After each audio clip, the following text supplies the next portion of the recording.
vendrán aquí, que se convertirán quizás en esos tiempos del futuro en líderes y lideresas de la Amazonía toda y de la Amazonía colombiana.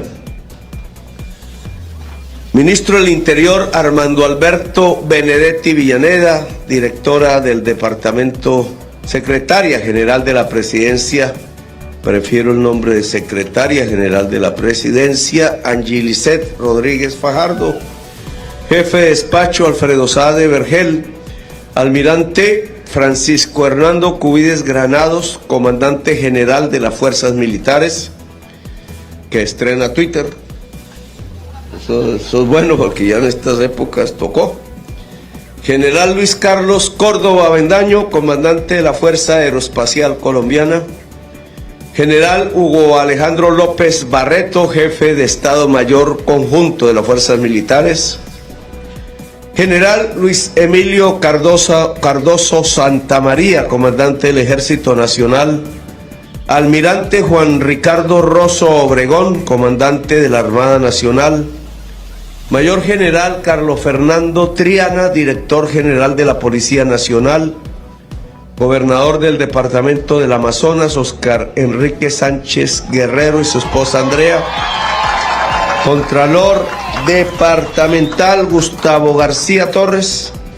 Alcalde de la ciudad de Leticia, Amazonas, Elkin Uní Heredia y su esposa Eliana. Ministras, ministros, directoras, directores y funcionarios del Gobierno Nacional. Embajador de Colombia ante el Gobierno de la República Bolivariana de Venezuela, Milton Regifo Hernández. A los señores oficiales ascendidos el día de hoy, personal condecorado y sus distinguidas familias, congresistas de la República, oficiales y suboficiales, las y los soldados infantes de Marina de las Fuerzas Militares, mandos del nivel ejecutivo y patrulleros de la Policía Nacional, Asociación de la Reserva Activa del Amazonas, medios de comunicación locales y nacionales aquí presentes, y a toda la comunidad amazonense que hoy ya saludé de primeras, porque es el pueblo el que tiene el poder y nos manda. Entonces, era en otro sitio donde en general se conmemora este día 7 de agosto, allí en el mismísimo lugar de la batalla, que todos los años tradicionalmente allí, como en un monumento nacional, se reúne en general el Estado, la ciudadanía boyacense que llega allí.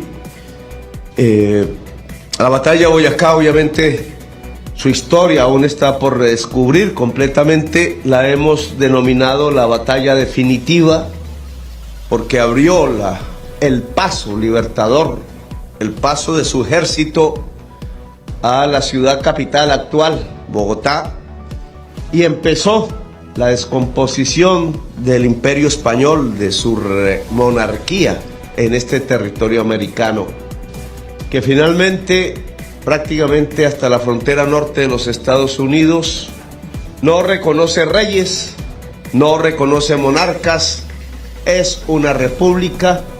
El único país que aún conserva esas tesis es Canadá, en su libre autodeterminación.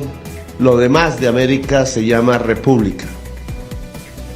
Me criticaban por ahí, porque siempre olvidan que es la metáfora que tan importante debería ser para el periodismo, que Bolívar no se quedó quietico en Santa Marta, muerto, sino que sus ideas, porque las ideas son uno.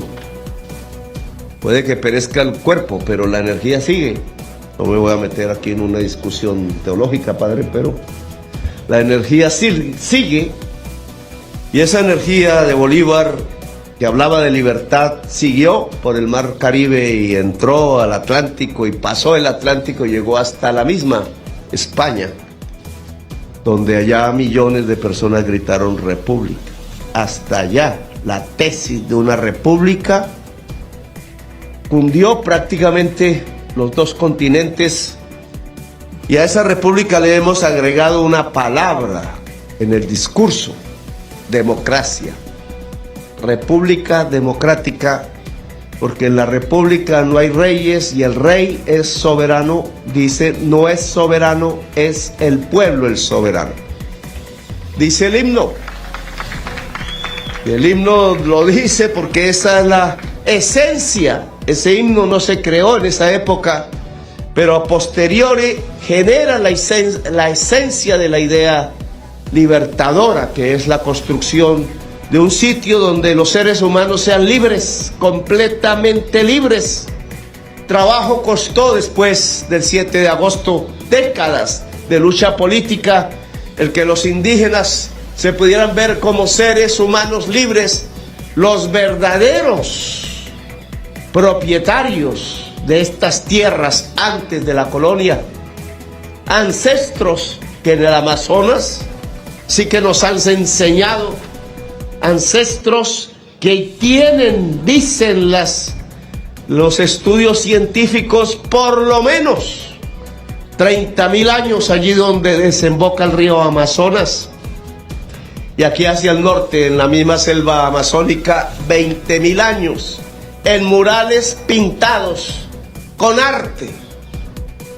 No sé si sean los primeros murales, pero sí sé que somos de los primeros seres humanos en expresar el arte hace 20.000, hace 30.000 años, es decir, los ancestros que están en la sangre de cada colombiano, cualquiera que sea su color, venido de aquí. Estas... ¿Fue la luz? Estamos en transmisión especial por Canal Institucional, Sistema de Medios Públicos de Colombia, en la conmemoración de los 206 años de la Batalla de Boyacá y 215 años de la creación del Ejército Nacional de Colombia. Y estamos escuchando al presidente de la República, Gustavo Petro, desde la ciudad de Leticia, en el Amazonas.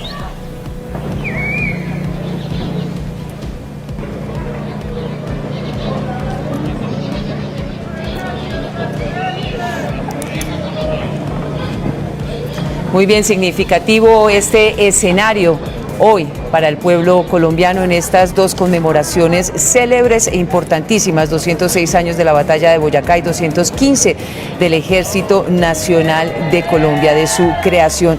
Y aprovechamos también para seguir ahondando sobre el primer momento del desarrollo de esta transmisión, del arribo del presidente de la República a Leticia, donde estábamos observando un homenaje grato que se le hacía, una ofrenda floral en reconocimiento a los soldados caídos en el conflicto entre Colombia y Perú, una forma de exaltar la memoria, pero también la valentía, el trabajo aguerrido de los hombres y mujeres que durante toda la historia han pasado, han hecho parte del glorioso Ejército Nacional en la defensa, como ya lo decía el presidente de la República y el comandante del Ejército, de la libertad, la justicia y la honra del pueblo colombiano. Teníamos algunas dificultades técnicas para continuar con el presidente de la República, ya se han resuelto, así que volvemos nuevamente a Leticia. ¿Cierto? El ministro de Minas, no sé si está por aquí, debería decirnos cómo estamos. Está en la negociación en Boyacá, que para allá íbamos porque esa batalla tuvo el concurso del pueblo del Charalá, Santander. Sin esa batalla, que sin orden alguna salieron los campesinos de ese entonces, 1819, a detener la tropa conservadora que venía hacia Boyacá. Con un heroísmo máximo sabían que iban a ser derrotados y lo único que querían era detener por un tiempo la llegada del ejército monárquico, de tal manera que el ejército libertador pudiera prepararse bien, colocarse en los lugares estratégicamente de dominio para poder vencer a ese mismo ejército. Así que aquí un saludo. La ministra de Cultura tiene que ayudarme y la ministra de Comercio a reparar el monumento a los campesinos en la batalla que libraron allá de Charalá. Solo campesinos se lo merecen.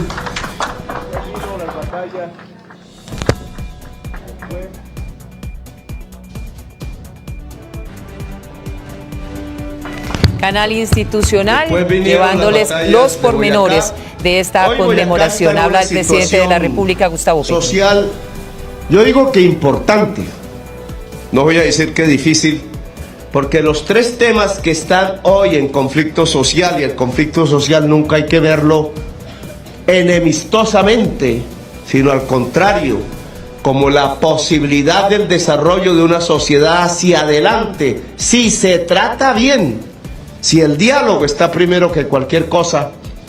Y allí se han puesto tres puntos que es bueno que yo mencione desde aquí en Leticia.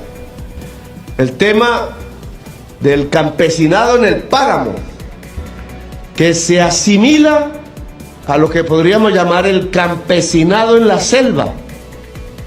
Colonos, dicen aquí, allá no usaron esa palabra, pero tienen una causa común que esta sociedad tiene que resolver.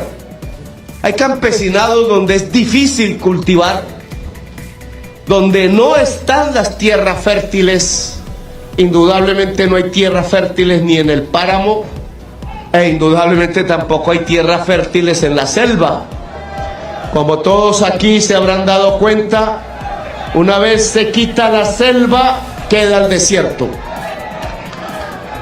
Y por eso esos dos campesinados que por generaciones de la historia de la República se han venido ubicando en páramos y se han venido ubicando en la selva, son el producto de la ausencia en la historia de Colombia de una reforma agraria.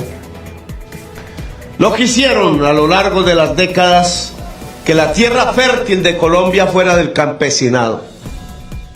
Y hoy en parte las estadísticas que hemos mostrado nos también muestran la enorme falta de desarrollo que hemos tenido porque el campesinado no fue tenido en cuenta para que la tierra fértil cultivara alimentos. Ahora ese campesinado está en los páramos, hay una cultura paramona. Al cabo de las generaciones se construyó una cultura paramona, difícil. Y al cabo de las generaciones también se construyó una cultura que llamaré amazónica, difícil también. Prácticamente con el músculo del hombre campesino, de la mujer y el cuidado campesina, una sobrevivencia difícil, tanto en los páramos como en las selvas, se fue construyendo hasta el día de hoy. Y no pueden ser golpeadas. No puede llegar un gobierno cualquiera y decir, se van. Se van porque hay que cuidar la selva, se van porque hay que cuidar el páramo. Ambas son fundamentales, lo sabemos. Y en esto tenemos que tener supremo cuidado. Si el páramo se acaba, y la ciencia nos dice que el calentamiento global, que es el doble en el páramo que en el plan abajo, pues nos quedamos sin agua. Decenas de millones de personas que se ubican en los Andes de Colombia. Y los ríos que van al Caribe disminuirían y el Caribe se transformaría no en lo que es hoy, praderas fértiles, sino desiertos. Pero también si la selva amazónica se acaba, entonces tendríamos una circunstancia aún peor. Ya no se acabaría simplemente el pueblo de Colombia, que tendría que fluir hacia el norte buscando agua, donde solo le esperan cárceles como la de Alcatraz, sino que aquí se acabaría la humanidad, porque la selva amazónica es el pulmón de la humanidad, el tercer pilar climático. Por eso que festejemos este 7 de agosto, no aquí, no allá en Boyacá, sino aquí en Leticia, tiene también su símbolo y su importancia. Allá miraremos en Boyacá cómo resolvemos que el campesinado paramuno sea la fuerza social que nos permita cuidar el páramo y por tanto el agua, sin morirse de hambre, sino desde la dignidad de la vida, de un buen vivir para quienes quieran permanecer allí. Campesinado paramuno al lado de el agua y la vida. Allí resolveremos otro problema fundamental que aquí casi tocamos y el cual este micrófono es testigo. Porque ¿por qué este micrófono está funcionando con gasolina cuando está funcionando? Es el sol de la naturaleza. Un contrasentido que ya hemos visto, el obstáculo. Pues este es otro tema fundamental que se está discutiendo en Boyacá. ¿Qué pasará con los pequeños mineros? No hablo de Glencore, no hablo de la Drummond y otras multinacionales, sino pequeños mineros ancestrales y trabajadores por miles que han dedicado su vida a extraer carbón de los socavones a muerte. En Socha nomás hace un tiempo murieron 3. De Socha sale la candidata a la Cámara que nos enerva los espíritus de los mineros, pero tiene razón en un tema, y es que debe haber una solución para el empresario y para el trabajador carbonero, dado que el mundo no va a usar más carbón, ni Colombia. Y obviamente cunde el desespero, porque entre más y más granjas solares se ponen, menos y menos carbón, gas y petróleo se consume. Eso va por el bien de la humanidad. Toca así, si no perecen los niños y las niñas de hoy, los fetos que están en las madres embarazadas de los norteamericanos, de los europeos, de los africanos, de los asiáticos y de nosotros, los latinoamericanos y del Caribe. Es así, lo dice la ciencia. Luego hay que abrir un camino de transición, hay que abrir un camino de reconversión hacia la agricultura, hacia la agroindustria, hacia la producción, incluso, ministro del Interior, para que lo proponga por allá con el ministro de Minas, a transformar el dueño de una mina, un título minero de carbón, y a los trabajadores hoy mal pagos en el carbón, a que se conviertan en cooperativistas de granjas solares allá en el corredor industrial de Boyacá, donde se dio precisamente la batalla de Boyacá y las batallas libertadoras del pantano de Vargas. Es transitar de un mundo que se apaga, y hoy se está apagando un mundo viejo. Allá sus beneficios, allá también sus maleficios. Pero hoy se está apagando un mundo y hay que despegar el nuevo mundo. Los y las americanas hemos sido amigos de eso que se llama nuevo mundo. Y está apareciendo un nuevo mundo que tenemos que ponerle cuidado y tenemos que saltar, no ir en la retaguardia de esos cambios, sino ojalá poner a Colombia en la vanguardia de esas transformaciones. Colombia tiene sol, pues debe tener energía solar. Colombia tiene agua, pues debe tener energía hídrica. Colombia tiene vientos, entonces tiene que tener energía eólica. Colombia tiene volcanes, entonces puede tener energía geotérmica. Es decir, podemos ser una potencia mundial de las energías limpias. ¿Qué miedo nos da dar ese paso? Pues aquellos que pueden ser perjudicados con este paso hacia adelante, hay que darles la mano para que de un mundo pasen al otro y no se nos queden atrás, no tengan problemas en su vivir. Y ese es el camino que en Boyacá se está discutiendo, incluso uno tercero, que es las esmeraldas. Difícil, General Triana. Yo la verdad tengo que confesar que nunca hice un debate sobre ese particular, no conozco mucho. Pero las esmeraldas son de la nación por estar en el subsuelo. Esmeraldas ensangrentadas hay por cantidades en nuestra historia contemporánea. Debieron ser de los indígenas alguna vez, no sé bien esa historia. Quizás las joyas de los indígenas, que no eran joyas codiciosas, sino símbolos o de poder o de espiritualidad. Tenían oro magnífico con orfebres que desde hace 3000 años hacían orfebrería cuando los egipcios estaban allá en su civilización al mismo tiempo. Los egipcios famosos, los orfebres de estas tierras, no.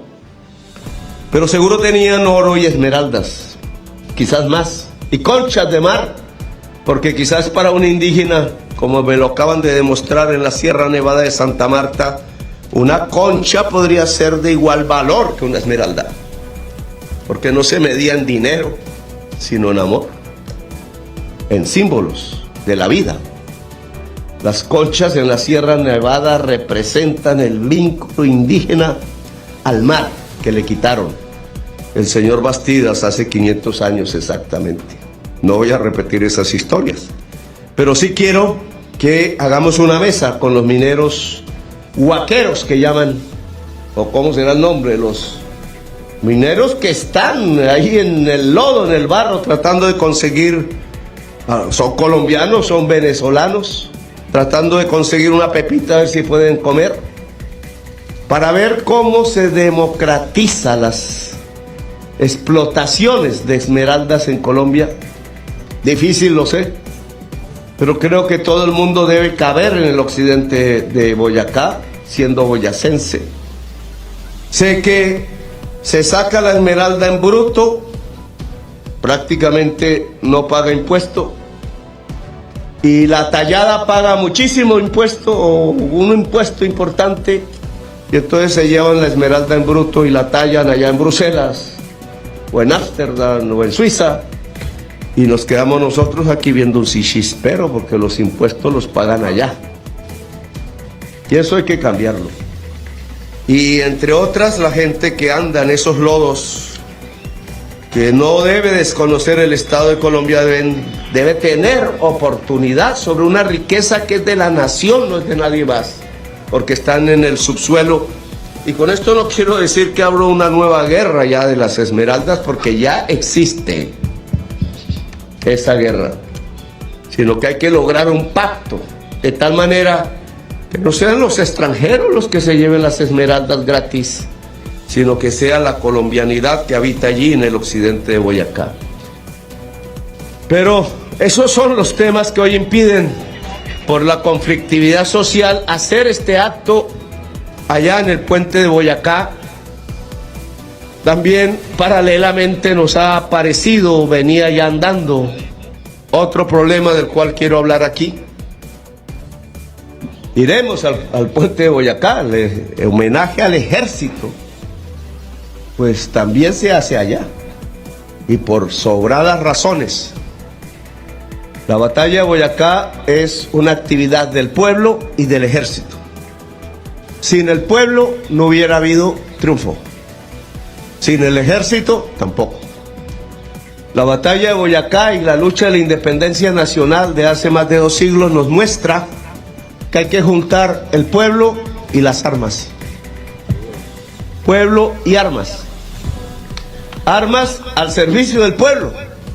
Armas en una institucionalidad que permita que estén al servicio del pueblo.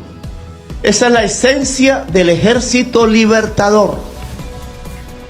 No es de príncipes, ahí no hubo ningún conde que yo sepa, no hubo ninguna princesa, ningún rey daba las órdenes, gente con nuestro color de piel, quizás menos mezclados que ahora porque nos hemos mezclado más, pero eran gente del pueblo, campesinos, la mayoría, porque Colombia era campesina, algunas personas que habían logrado leer las doctrinas de la época, que hablaban era de libertad y democracia, no de reyes, ni de súbditos, ni de tener que arrodillarse, ni de pensar que el rey era un designio divino, sino que era humano, artificial. Y empezamos a hablar esas palabras a lo largo de los triunfos de ese ejército, a lo largo hasta llegar al Alto Perú. Se le olvida a veces a la América Latina esa lucha. Fue Sucre el que llegó al Alto Perú, y hay un oficial, era teniente en ese momento, que yo quiero recordar. Esta noche se transmitirá un documental en algunos canales de toda América Latina.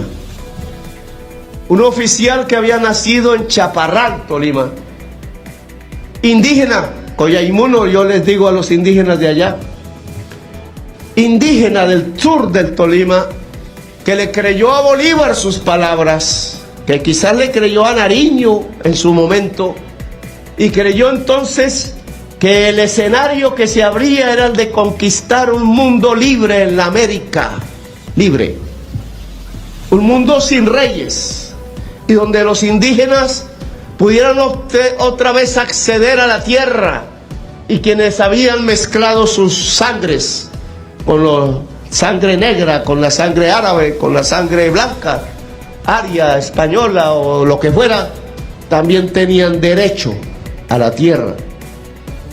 Ese teniente en ese entonces del Ejército Libertador estuvo en todas las batallas que dieron independencia a las 5 repúblicas. Estuvo en la batalla de Boyacá seguramente, y en las de Venezuela, y en la de Ayacucho, y en las del Alto Perú, en Bolivia. Y después de estar en todas esas batallas, cuando vio a morir a Bolívar allá en Santa Marta, de crisis siempre se me olvida, electrolítica, me dijeron allá, Bolívar murió de crisis electrolítica. Yo, como soy ignorante en esas materias, pregunté, porque no había electricidad, ¿qué significa? Significa que murió deshidratado. Le faltó unos vasos de agua con sal, con algunas sales. Y así murió Bolívar, de esa crisis. Y él vio morir y quiso que las ideas no murieran. Quiso que el objetivo que se habían propuesto los soldados de Bolívar, que habían jurado por esos objetivos, no murieran. Aquí tengo una foto de México, no es de Colombia, y nos tendríamos que preguntar por qué razón este mismo monumento no está en Colombia. Y Angie la responsabilizo de que esté en el Palacio de Bolívar.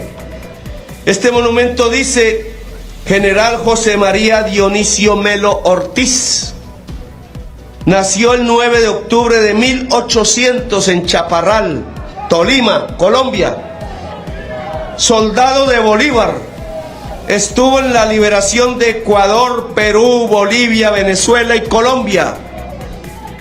Presidente de Colombia en 1854. Defendió territorio chiapaneco, eso es México. Asesinado en Juncaná, la Trinitaria, Chiapas, 1 de junio de 1860. Honran su memoria familia Melo Granados, Grupo Chincultic y Comunidad de Juncaná. Soy, entre comillas, soy y seré un entusiasta. Soy y seré un entusiasta de la libertad. Marchad unidos, el triunfo es vuestro. Se puso este monumento en el año 2017. Y hoy, si yo hiciera una encuesta en Colombia, casi nadie conocería quién es el general José María Melo, presidente de Colombia. El general José María Melo es el último general del Ejército Libertador de Bolívar. Estuvo en todas las batallas, desde teniente hasta general supremo se llamó. Y fueron los obreros de Bogotá, nadie más, quien lo llevó a ser el presidente de Colombia, 1854. Y fue rodeado por tropas que no eran del Ejército Libertador y venían de regiones diferentes, Antioquia y Popayán, porque querían mantener la esclavitud y lo derrotaron en Colombia y por eso tuvo que ir a luchar. El mismo que se había ido de Colombia cuando murió el libertador Bolívar a luchar contra Páez para mantener la idea de la Gran Colombia, que desapareció lamentablemente volvió a salir y luchó en Nicaragua, luchó en El Salvador por la República y fue al sur de México y se puso a órdenes de la revolución de Benito Juárez, y el último general de Bolívar murió fusilado por tropas conservadoras. Y allá está su tumba, sus monumentos, sus hijos indígenas de México, y lo quiere el pueblo mexicano como un héroe, y lo cuida las comunidades indígenas de Chiapas. Y yo me pregunto por qué no está en Colombia. Indudablemente al general José María Melo hoy en el Día del Ejército, el último general del Ejército Libertador, y explico por qué, debe sentir un homenaje hondo del pueblo de Colombia, porque fue un luchador internacional que supo llevar la bandera de Bolívar como tocaba. Las banderas de la Gran Colombia, tricolores, las que hoy levantamos como nuestra bandera nacional, y otros pueblos al lado de nuestras fronteras, y la bandera rojinegra que decía libertad o muerte, libertad o muerte. La libertad es la esencia de nuestra República de Colombia. Ser libres, hombres y mujeres, en su diversidad cultural, es el objetivo de cualquier persona humana que habite el territorio colombiano. El Ejército Libertador fue disuelto y tuvimos no sé cuántas guerras civiles matándonos entre nosotros. Ejércitos de terratenientes con intereses económicos propios, ejércitos que querían dividir hasta la República de Colombia, que se llamaba Nueva Granada o Estados Unidos de Colombia en ese momento, y nos fuimos perdiendo en lo que yo llamo los 100 años de soledad, que tan magistralmente escribe Gabriel García Márquez. Nos empezamos fue a matar entre nosotros en vez de buscar la Gran Colombia y la idea universal de la libertad y de la democracia. Y perdimos el rumbo. Y por eso nos quitaron a Panamá. 1903. Yo estuve en el sitio. No me querían dejar ahí los gobiernos de Panamá, hasta que el último, el que gobierna actualmente a Panamá, me dio permiso. No sé si la prensa colombiana habrá dicho, ¿y qué fue a hacer allá a Bocas del Toro? La pasé delicioso, tengo que decir, para que se provoquen. Pero en Bocas del Toro sucedió un hecho que tampoco conocemos en nuestra historia oficial. No lo leemos, la televisión no habla de eso. En Bocas del Toro en 1895 estuve allí parado encima de una fosa común, con una silla hermosa que mira al mar, que tiene una frase poética de un gringo que se enamoró de una panameña y hizo la silla diciéndole a su amada que cuando muriera lo enterrara ahí, y que entonces se sentara todas las tardes a ver el mar, porque él saldría de ahí como espíritu o energía, padre, junto a su amor.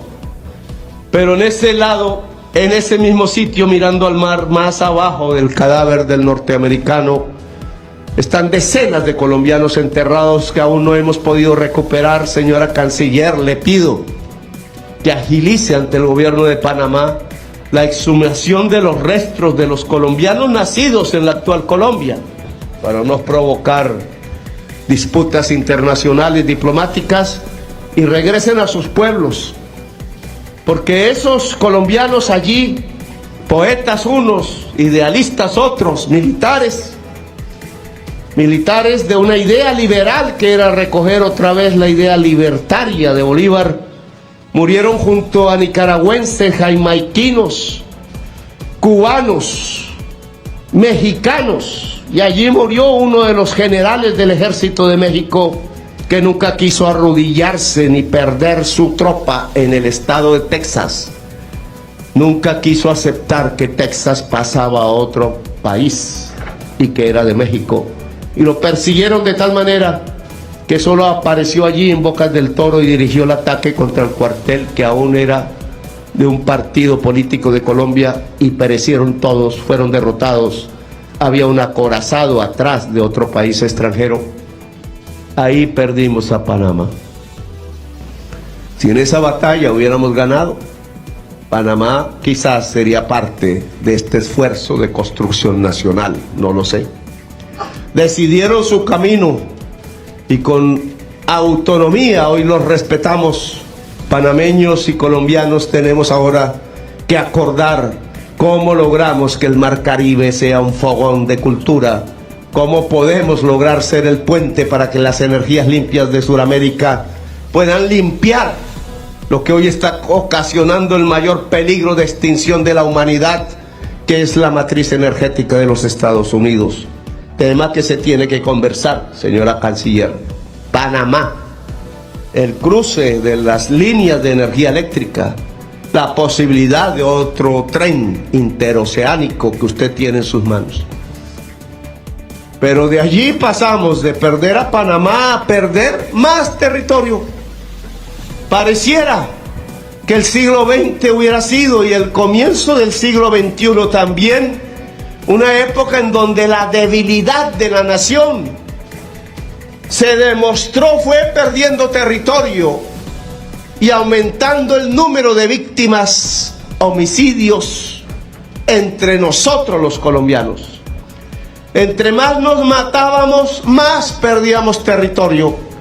Más nos iba diciendo la historia: colombianos, mátense entre sí porque perderán la nación. Esa fue la historia y el mensaje de Macondo en 100 años de soledad. Pueblo libre era Macondo, dice la novela. Se fundó por seres humanos libres, y cuando empezaron a matarse entre sí como Caín y Abel, se perdió hasta Macondo. Y las generaciones que nacieron allí, las estirpes, no tuvieron una segunda oportunidad. El siglo XX nos muestra eso. El final del siglo XX nos muestra, del siglo XIX nos muestra en Bocas del Toro, cómo perdimos a Panamá matándonos entre nosotros. Cómo un presidente, el presidente marroquín, no fue capaz de defender el territorio nacional que el pueblo de Colombia le pedía, porque quería ir a defender la soberanía tal cual Bolívar les había enseñado. Y la perdimos. Y perdimos más. Perdimos islas. Perdimos selva amazónica aquí. En una historia que también está por escribirse bien.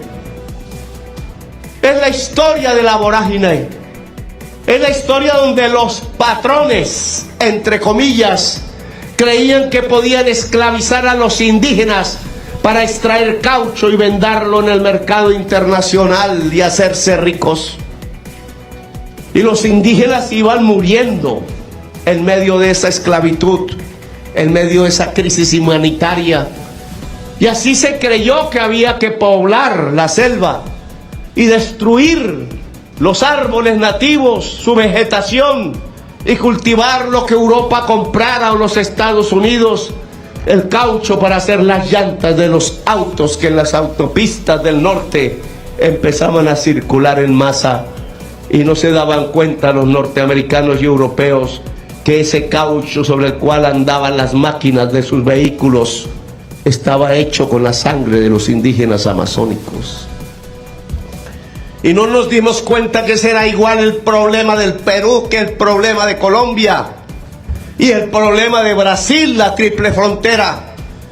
Y contrario a salir a construir democracia y justicia social, de entender cuál era la riqueza que la selva amazónica nos podía entregar, de entender esa circulación capilar de sus ríos, que con delfines y especies aún no conocía, nos podía llevar al Amazonas, nos podía llevar durante todo el Amazonas hacia el océano Atlántico y a Europa. Podíamos hacer el viaje que Aguirre, el de la ira de Dios, no pudo hacer, porque la selva se lo tragó como conquistador español que nunca pudo entender ni de la cultura ni de la exuberancia que lo rodeaba, y murió loco. loco en el corazón y en el alma de tanta exuberancia vital. Ahora estamos aquí y otra vez nos proponen perder territorio. Y ahora es que tenemos, y por eso estamos aquí. Porque el siglo XXI, como si no hubiéramos aprendido la lección histórica, también apareció inundado de división entre los colombianos. Que los de izquierda deben morir, que los de derecha deben gobernar, que los de derecha deben traer de nuevo el cepo y el látigo, que las esclavitudes tienen que llegar de nuevo a nuestra tierra, que el obrero, la obrera no deben tener salario digno, que la mayor parte de la población no debe tener tierra, que el acceso a los pobres, a los parias de la tierra en Colombia, a simplemente vivir, no existe. Y otra vez íbamos perdiendo territorio. Más y más muertos, de aquí, de allá, independientemente de los uniformes, la mayoría sin uniforme. 200.000 colombianos civiles, humildes todos. A ninguno de los muertos le pusieron el nombre de patrón. Eran campesinos humildes, jóvenes humildes. Y mientras más muertos llegaban a las fosas comunes, más perdíamos territorio. El mar Caribe. Nos quitaron el mar que había al occidente de San Andrés hasta la isla Mosquitia, hasta la costa Mosquitia. La costa Mosquitia fue de la República de Colombia y también la perdimos allá en Nicaragua. Hoy queda. Hablan en inglés y nadie en Colombia se interrogó porque esa parte del territorio hablaba en inglés creolé, que no es el mismo de la Florida. ¿Y por qué hablaban el mismo idioma que San Andrés? ¿Y por qué tenían la misma música que las islas de San Andrés y Providencia? ¿Y por qué esa misma música se escucha al oriente de las Antillas, en San Vicente y Granadinas, en Trinidad Tobago? ¿Y por qué esa misma arquitectura es la que está en Bocas del Toro, en Panamá, y está en Costa Rica?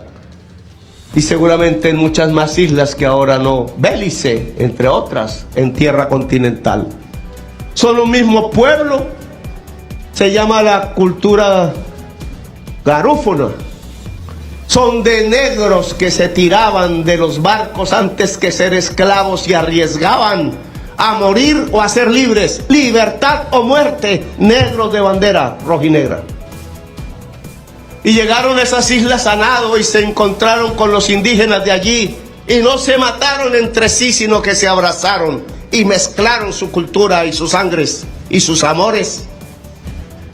Y por eso San Andrés es de Colombia. Y por eso la costa Mosquitia era de Colombia. Es el mismo pueblo. Los primos de un lado están y son familiares de los primos del otro lado y compartían el mar y comían del mar.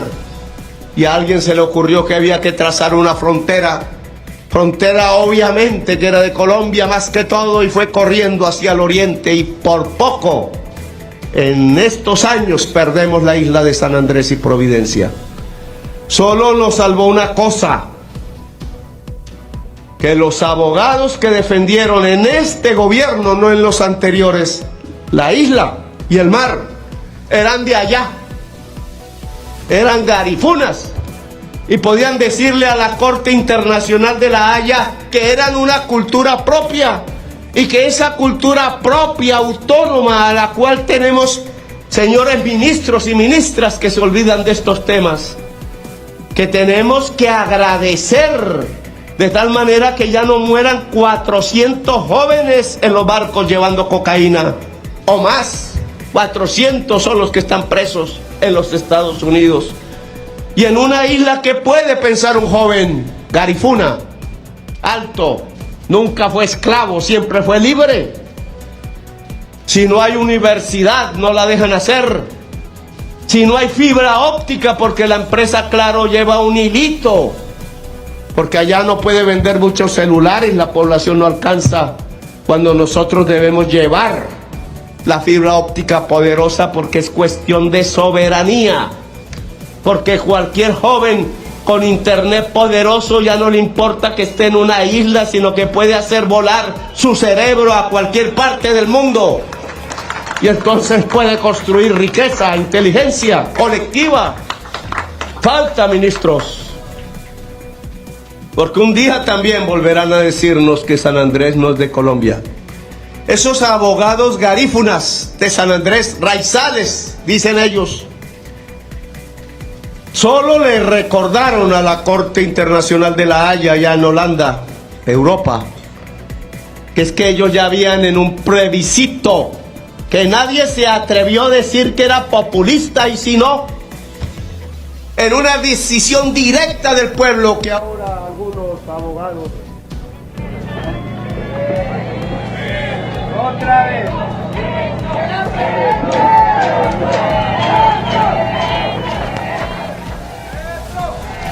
Muy bien, estamos en transmisión por Canal Institucional, Algunos Sistema de Medios abogados, Públicos de Colombia. Como ayer, algunos miembros de la opinión pública nacional y también abogados. Entonces,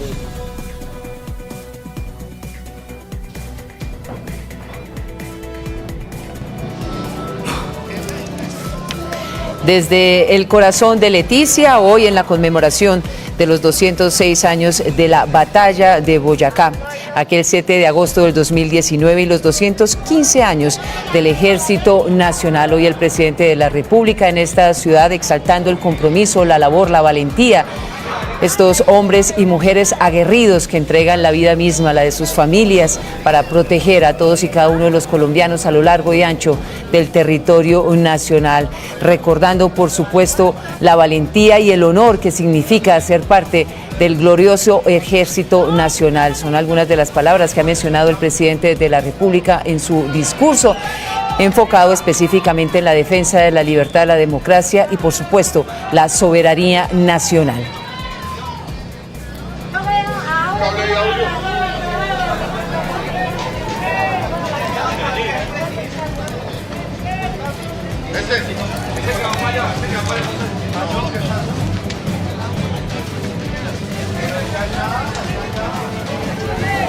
Coronel Cardona, la importancia, por supuesto, de esas palabras del presidente de la República, destacando el trabajo comprometido, pero sobre todo la vida misma, porque es lo que entregan los miembros del Ejército Nacional en la defensa de la soberanía, la paz, la justicia y la libertad de todos y cada uno de los colombianos. Coronel. Correcto. El señor presidente ha hecho un balance de toda la historia de Colombia y obviamente el Ejército de Colombia en sus 215 años pues ha participado en 9 guerras civiles y ha participado en 3 guerras internacionales y en 3 representaciones en fuerzas multinacionales, y esto pues lo hace convertirse en una fuerza de vanguardia en el cual tiene mucha experiencia, y en cada una de estas, digamos, guerras civiles, pues lo que hemos podido ver es que por cuestiones de, digamos, del tipo de gobierno, sea federal o centralista, es que se han tenido estas disputas, y entre ellos pues han surgido muchos militares que empezaron desde bien abajo, desde alférez, teniente, capitán, hasta llegar a general, como el general Melo. Muy bien, regresamos con el presidente de la República desde Leticia. Entonces, volvemos al tema, pero cortamos. Estábamos en San Andrés y lo que nos pasó fue con la votación del pueblo raizal en aquel entonces que San Andrés se conservó colombiana. Votación libre, consulta popular, plebiscito directo al pueblo. Ningún abogado se paró a decir que eso era ilícito. Así la Constitución de 1886 no lo permitiera. Pero fue la decisión libre del pueblo sanandresano y de Providencia lo que hace que hoy este tricolor que fue gran colombiano esté en esa isla, orgulloso. Y por tanto esa lección de llevar la idea de una cultura al Tribunal de la Haya, que si nos quitaban el mar, le quitaban el mar, era la cultura raizal, garófuna, lo que hizo que la Corte de la Haya decidiera a favor de Colombia. No fue a favor de los abogados bogotanos que no conocen a San Andrés sino en su playa y en sus hoteles. Lo que salvó a San Andrés, esos abogados fueron derrotados y fueron haciéndonos perder más y más kilómetros cuadrados de mar. Fue la idea popular, la misma de Bolívar cuando le dijo a Santander que no iba a haber posibilidad de éxito ante la corona, si no era con un ejército, no con guerrillas pequeñas, sino con un ejército popular, armado por los haitianos. Esa es la verdad. Así ganamos. Y es con el pueblo como podemos vencer aquí en el Amazonas. Lo que se nos ha planteado es un tema difícil, fundamentalmente para Leticia. Lo que hizo aquí prender una guerra básicamente fue el deseo de Colombia de tener acceso al Amazonas. Y yo creo, ya el pueblo y la historia lo definirá, que cambiamos demasiada selva por ese deseo. También perdimos territorio en el sur, en el oriente. La actual mapa de Colombia es apenas un pequeño reflejo de que lo que fue la Gran Colombia antes, o lo que fueron los Estados Unidos de Colombia. Hemos perdido territorio entre más nos matamos. Esa es mi tesis. Y en el día de hoy también hay fracturas nacionales que hablan de lo mismo, de agarrarnos, de matarnos entre nosotros cuando tenemos es que defender nuestra nación. Por eso ayer se escucharon voces terribles. Una prensa cuyos dueños no viven en Colombia. Entonces ya no saben si son de Colombia o de Perú, o más bien creen o quieren ser de los Estados Unidos de Norteamérica, allá viven. Y entonces creyeron que era la oportunidad de callarle la boca a lo que ellos creen es su enemigo, el presidente de Colombia, porque quiso que los salarios crecieran.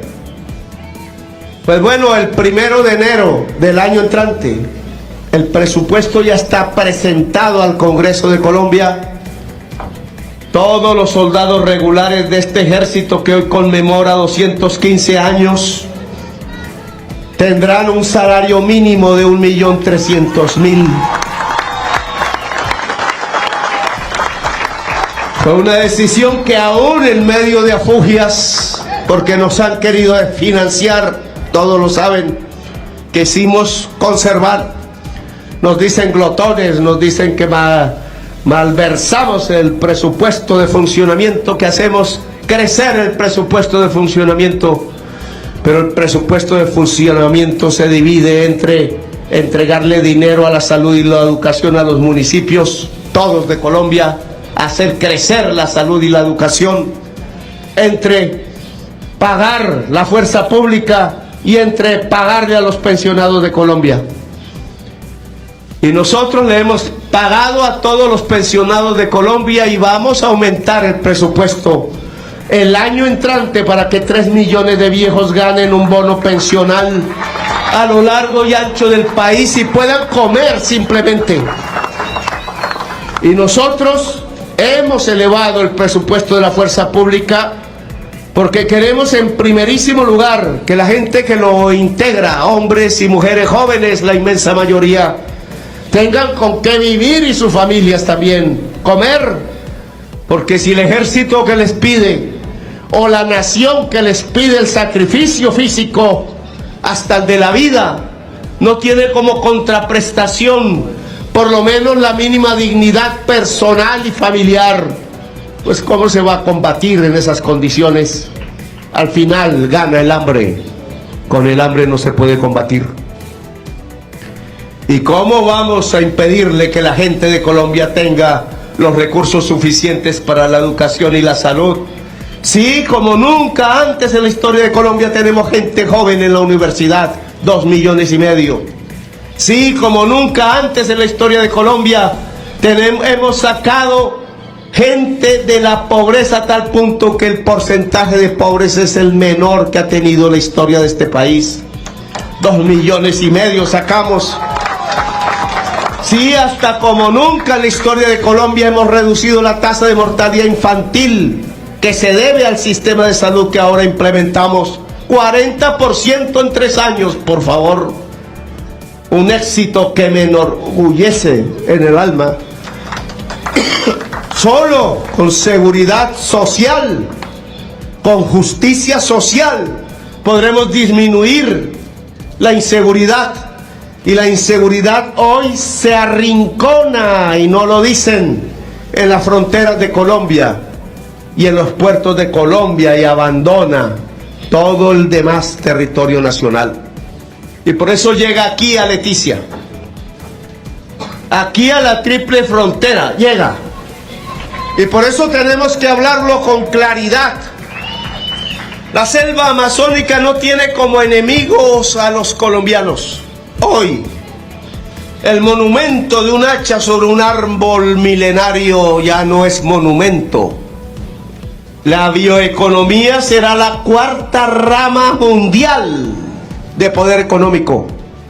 Aquí estamos llenos de la posibilidad de bioeconomía.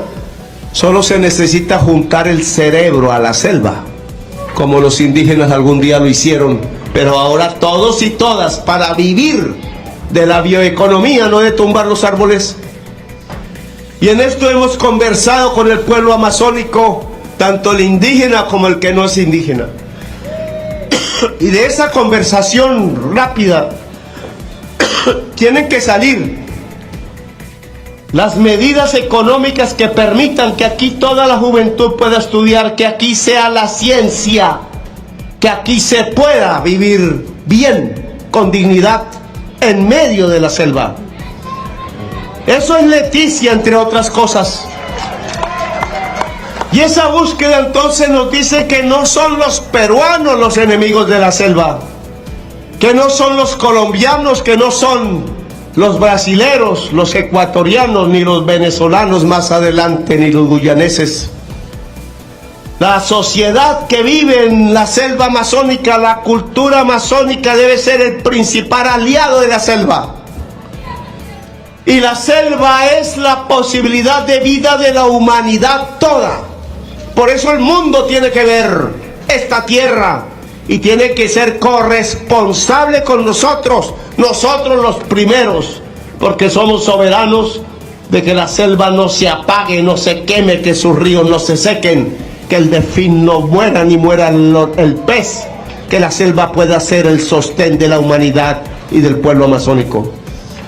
Por eso no es Perú el enemigo, pero eso no significa que entonces, como antaño en el siglo XIX, como antaño en el siglo XX, como antaño en las 2 décadas pasadas, nos dediquemos a perder territorio.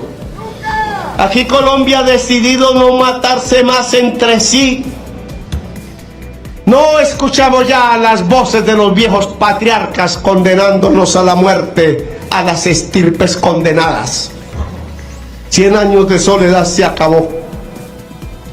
Lo que queremos aquí es unir la nación bajo objetivos comunes para resolver problemas comunes. Y uno de esos es de si podemos vivir en el planeta o no.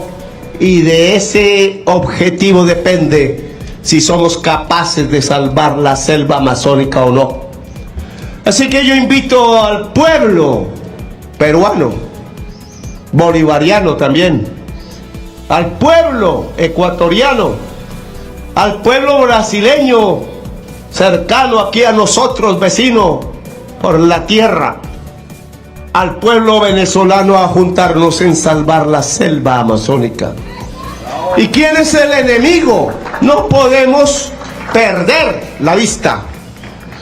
El enemigo son mafias que aquí vienen de todos los países, las mafias más grandes armadas, dispuestas a matar, porque quieren que el río Amazonas no lleve bioeconomía al mundo, prosperidad a los pueblos, sino que quieren que lleve cocaína y minería ilícita.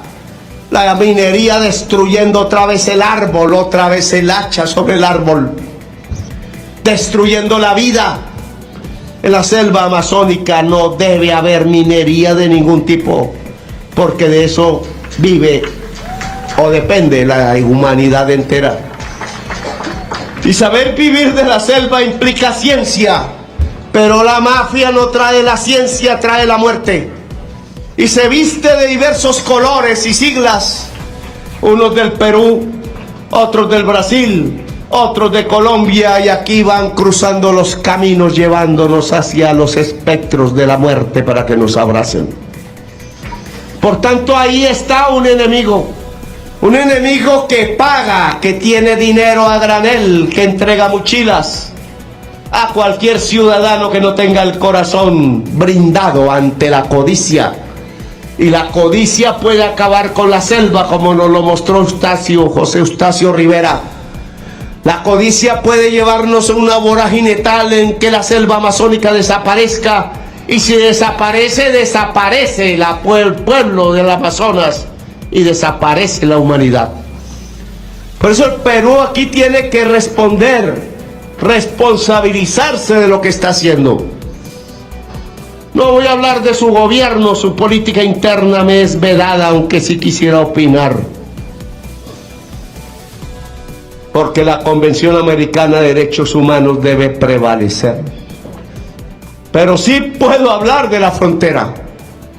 Aquí hemos leído los tratados que se firmaron allá otras generaciones, cuando peruanos y colombianos se mataron en estas tierras. Ese tratado debe ser una constitución para los dos pueblos. Es ley allá y es ley en Colombia. En su entonces se aprobaron por los congresos.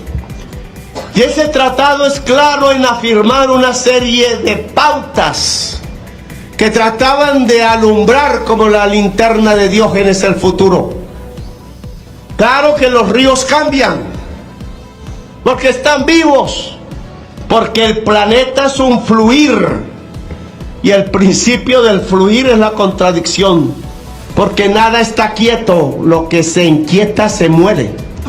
El agua estancada se muere, y el agua no se estanca por sí misma. El agua fluye, y el río fluye, y cambia completamente como cambia la historia, si no, no serían posibles las transformaciones en la historia de un pueblo. Y ese río ha cambiado, y lo preveía el tratado. El tratado dijo: la frontera es la línea que se traza con los lugares más profundos del río. A eso le dan un nombre extranjero. La línea más profunda del fondo del río hoy no está cerca, Leticia, está más al sur.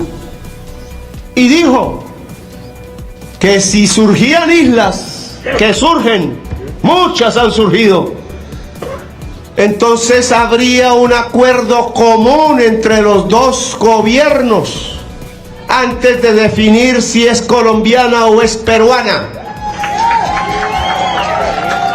Y entonces que me expliquen por qué a la que llaman Isla de Santa Rosa ha llegado un helicóptero ruso con militares, si esa isla de común acuerdo no se ha decidido que sea del Perú.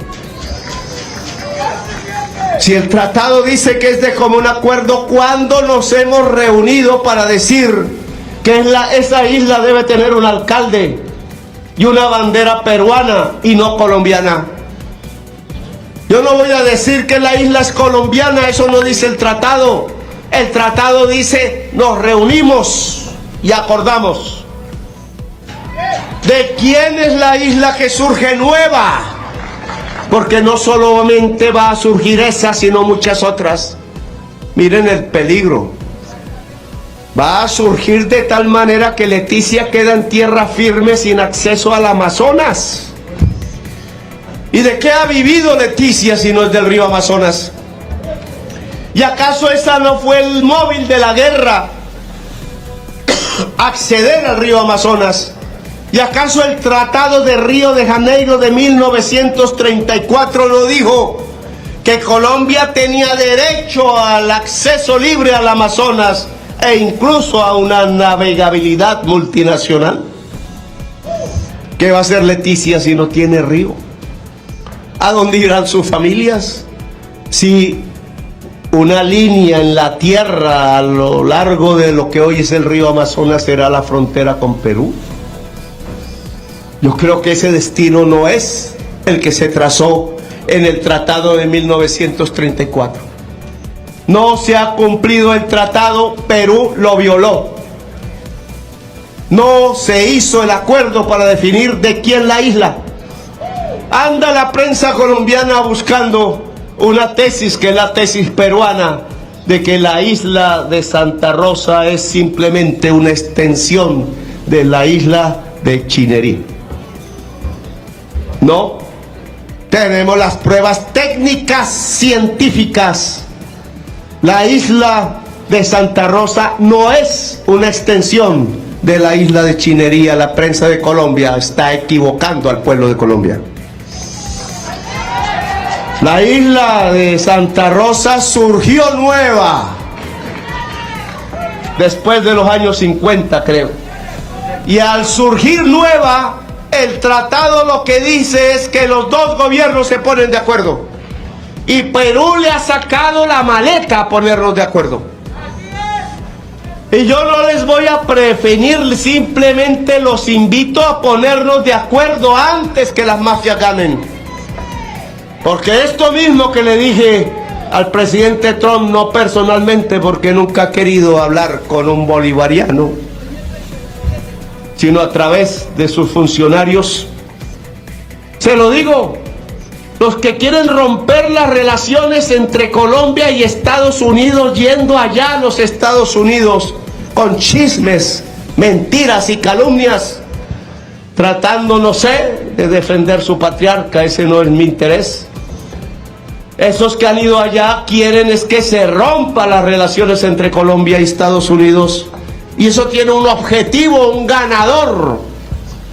El ganador neto de que se rompan las relaciones entre Estados Unidos y Colombia se llama el narcotráfico. Y el ganador neto en que se rompan las relaciones entre Colombia y Perú se llama el narcotráfico. Son mafiosos los que intentan a través de los gobiernos separar los pueblos, porque separados los pueblos trafican y subyugan a los pueblos para que les ayuden a traficar. El río Amazonas no es para la cocaína, el río Amazonas es para la vida. El río Amazonas en sí mismo es vivo. Y yo quiero que el pueblo peruano y el colombiano sigan comerciando. Que es que hay peruanos viviendo en la isla de Santa Rosa, pues que vivan. ¿Cuál es el problema? Que vivan en Leticia, como colombianos viven allá. El problema es quién ejerce la soberanía. Discutámoslo. ¿Qué va a pasar con la línea más profunda del río Amazonas? ¿Vamos a romper el tratado entonces de 1934 o lo mantenemos? Ahora han aceptado, ayer creo, canciller, usted me dirá, en el día de ayer, después de este desencuentro, han aceptado que por fin desde el año 2017 se configure una reunión de la Comisión Mixta Permanente para la inspección de la frontera colombo-peruana, sigla COMPERIF, que nació del cumplimiento del Protocolo de Río de Janeiro 1934. Es el encuentro de los dos gobiernos con sus delegados. No están los pueblos, lamentablemente, deberían, pero esta es una institución creada desde hace décadas. Los pueblos deben encontrarse. Es más, los pueblos peruano y colombiano deben definir qué queremos hacer con el río, con las selvas amazónicas y el universo al final, porque estamos aquí en uno de los centros del corazón vital del mundo.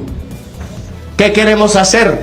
Invito a las organizaciones indígenas, campesinas, ciudadanas en general, a las mujeres en primer lugar, a las organizaciones culturales amazónicas, a las universidades que deben crecer más aún, a que se reúnan con sus homólogos peruanos, ojalá brasileros, y discutamos popularmente qué hacer comúnmente. Nos vamos a una guerra, abandonamos el territorio para las mafias para que subyuguen a sangre y fuego a la población, o llegamos a un acuerdo tripartito, un acuerdo que tiene como corazón el Amazonas y la salvación de la selva amazónica, porque salvamos a la humanidad. Si entramos en guerra aquí, sería como decirle a la humanidad que no hay esperanza porque su tercer pilar climático va a perecer. Y Petro no es hombre de guerra, aunque sabe de la guerra. Nosotros hablamos primero y es mejor hablar siempre una y otra vez hasta que se agote la palabra. Si el Comparif no funciona, iremos a la demanda internacional. Y esta vez, con la juridicidad internacional que dimos gala de entender en la defensa del mar territorial de San Andrés. Y habrán otras medidas. Y una de esas es fortalecer nuestra soberanía, generales y almirantes. Y pueblo. La soberanía es popular, es en primer lugar del pueblo. Pero aquí tiene que fortalecerse la Armada. Le he pedido a la Armada, estaba en mi campaña, en el programa de campaña que se entregó y en el plan de desarrollo, por tanto, el desarrollo de una navegación de transporte civil por los ríos amazónicos. Ya colocamos un buque, lo echamos al mar, no sé por dónde andará por este instante, cómo se irá para traerlo por aquí. Está todavía en Cartagena, hay que traerlo. Ese va por los mares, pero hay que tener buques, hospitales, buques, de pronto es una palabra muy grande para las profundidades de varios ríos amazónicos. El aparato de salud del Amazonas, que debe ser fluvial fundamentalmente, y tenemos que tener la navegabilidad del transporte para las personas, no solo para los militares, que obviamente se necesita, pero la navegabilidad civil del río Amazonas hay que proyectarla, aprovechando que podemos navegarlo sin ninguna limitación. No es para la mafia, es para el Estado y es para la sociedad. Y en esa medida el puerto de Leticia tiene que crecer. Hemos mirado su aeropuerto, tiene que ser centro de turismo. Los barcos que surquen el Amazonas hasta Manaos o al otro lado o hasta el Atlántico deben ser barcos nuestros también. Y aquí tiene que haber un centro de recepción de turismo internacional, de tal manera que si se nos va secando el brazo del río, nos va llegando el turismo en cantidad. Y si el brazo del río se está secando, la frontera de Colombia no es el brazo seco, es la línea más profunda del lecho del río Amazonas. Y ese principio no se puede abandonar. Si el brazo seco del río, si el brazo del río Amazonas que pasa por aquí se va secando, entonces la frontera de Colombia va hacia el sur. Y el pueblo de Leticia, su municipio, sigue y mantiene su contacto con el río y sigue siendo puerto internacional. Ese es el objetivo. Y es lo que vine aquí a proponer en la defensa, y por tanto me corresponden los pasos diplomáticos que por ahora hay que seguir y que ojalá sean los pasos que nos lleven al acuerdo. Una declaración del Estado colombiano. No habla aquí Gustavo Petro como persona. No habla aquí Gustavo Petro como presidente de la República y jefe de gobierno.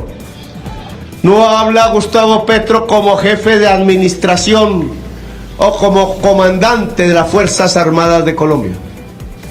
Aquí hablo como jefe de Estado de todo el Estado de Colombia.